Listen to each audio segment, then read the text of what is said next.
Ever felt like God's taking too long? You've prayed, you've fasted, you've done everything you know how to do, but heaven is silent. The job hasn't come, the healing hasn't happened, the relationship is still broken, and in the silence the questions come. God, do you see me? Why them and not me? Have you forgotten about me? But friend, what if the delay is divine? What if the wait is preparation, not punishment? Today we're diving deep into why trusting God's timing won't just change your situation, it will transform your entire life. God's timing is perfect, not predictable. We live in a world of instant everything, instant coffee, instant results, instant answers. But God doesn't move at the speed of our impatience. He moves at the pace of eternity. Isaiah 60:22 says, "When the time is right, I, the Lord, will make it happen." You may not understand the delay now, but hindsight with God always reveals this. He was never late. He was setting the stage. Think about Joseph again, betrayed at 17, imprisoned at 20, promoted to Pharaoh's right hand at 30. All of that was training ground, because managing a nation during a famine required wisdom forged in suffering. His delay wasn't denial, it was development. God's delays are strategic. He's not just aligning events, he's aligning you.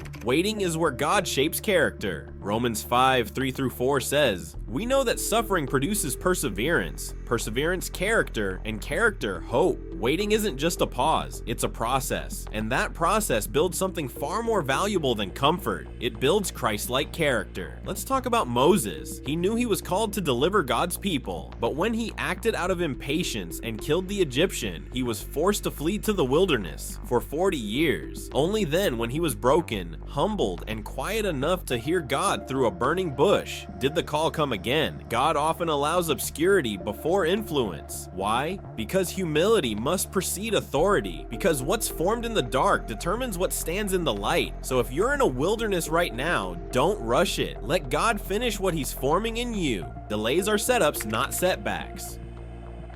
Psalm 37:7 says, "Be still before the Lord and wait patiently for him. Do not fret when people succeed in their ways."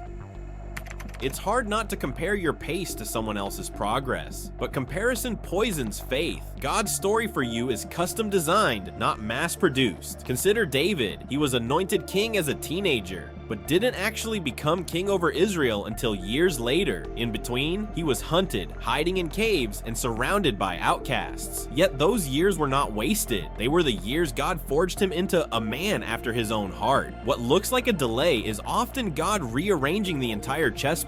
The promotion, the relationship, the miracle. It's not just about you. It's about timing everything for his glory and your good. Rushing leads to regret.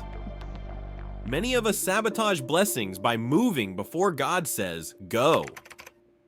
Take King Saul. He grew impatient waiting for the prophet Samuel to offer the sacrifice. Instead of waiting, he did it himself, and that single act of disobedience cost him the kingdom. When we rush ahead of God, we settle for counterfeit blessings. We marry based on loneliness, not God's voice. We accept jobs that pay well but kill our peace. We move based on fear instead of faith. Proverbs 19:2 says, "Desire without knowledge is not good. How much more will hasty feet miss the way?" Impatience can be more dangerous than opposition because it opens doors that God never unlocked. Part 5. God's silence doesn't mean absence. One of the hardest truths is this: God can be completely present and completely silent. Remember Jesus and Lazarus? When Jesus heard Lazarus was sick, he didn't rush. He waited 2 extra days. By the time he arrived, Lazarus was dead, and everyone thought it was too late. But Jesus said, "This sickness will not end in death. No, it is for God's glory." John 11:4. Sometimes God waits until it looks impossible, so that when he moves, there's no mistaking who did it. Silence doesn't mean God is ignoring you. It means he's setting up a resurrection. Part 6. Trusting God means surrendering your clock. Ecclesiastes 3:11 says, "He has made everything beautiful in its time."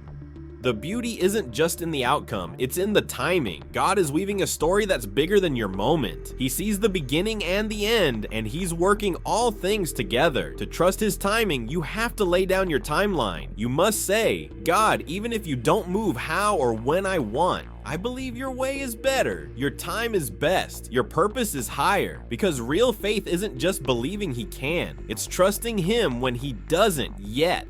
When the time comes, God moves swiftly. Have you ever noticed that when God moves, everything accelerates? Isaiah 66:9 says, "Do I bring to the moment of birth and not give delivery? Says the Lord." When the moment is right, God doesn't hesitate. Doors open, favor flows, people appear. Suddenly, what took years of waiting changes in a single moment, like Ruth, who faithfully gleaned in the fields. One day she was gathering leftovers. The next, she was stepping into destiny, like Paul, who was once a persecutor, but after one encounter with Jesus, became the world's greatest missionary. Don't lose heart. If God said he'll do it, he will. Maybe not today, maybe not how you expect, but exactly when it's meant to happen. If you're in a season of waiting, hold on, not to your plan, but to his promises, because trusting God's timing doesn't just lead to blessings. It matures your soul, it anchors your faith, and it brings you into alignment with something eternal. Was this message what you needed today? Let us know in the comments below. Don't forget to like the video, subscribe for more truth-filled, faith-building content, and share this with someone who's in a waiting season too. And remember, God is not late. He's preparing you, and when it happens, it'll be worth every second of the wait. Until next time, stay rooted in faith and trust the timing of the one who sees it all.